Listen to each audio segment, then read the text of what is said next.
Hey guys, what's up? It's Buddy here from Goober and Buddy Inc. and today we're going to be talking about a new series that I'm starting called Google versus Apple. And today it's software. It's all about the software today, guys.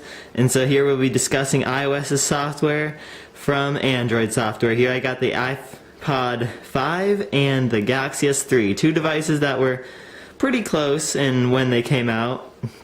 And so here we're going to be talking about the software, and so Android L is actually coming out later this year, and that will bring out changes that are closer to iOS's design with their animations and the flatter overall look and everything, and that'll be coming to Android L, so be sure to check that out. Yes, this button, the home button, is not currently working on this iPod 5 after lots of use, so sorry about that, guys. And so here we're going to be talking about the software. So Android has much more customization features than the iOS design, and so that includes like launchers and other apps that you can download off of third-party sites. And so that just brings a whole new level of customization to things. So if you'd like that, then that's great for you. And so iOS is just more restrictive. I mean, Sundar Pichai said Google is a democracy and Apple is like a dictatorship, where Google is slower but overall works in the end and is better, and Apple's a dictatorship. So, but then a lot of people say that the Play Store is more of a developing market, I would say, and then the App Store is already developed since it's been out for longer.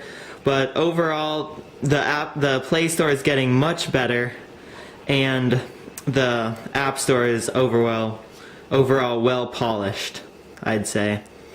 And so the widgets, there's more widgets that you can add on Android, as you can see, and there's no widgets that you can add on iOS. That's apparently all going to change for iOS 8 coming out in September. And so after that, most people think that Android is harder than iOS. I don't really personally believe that much, because I mean, to get to the settings, you hit the settings. I mean, to get to the settings, I just have to either hit the home key for me, or as everybody else does, have to just hit the settings. So, and the settings looks different on most Android devices. They look all different. So I don't really think it's easier or harder on either device. I think you just get used to one or the other, and it's pretty easy to get to both. The quick settings for Android, usually you have to hit this and then hit the top corner, and then it gives you all these quick settings that you can get to. And then iOS, they have their notifications up here, and Android does too. But to get to the quick settings, you have to swipe up from the bottom, and that's where all your quick settings is for your brightness and your Wi-Fi and Bluetooth is.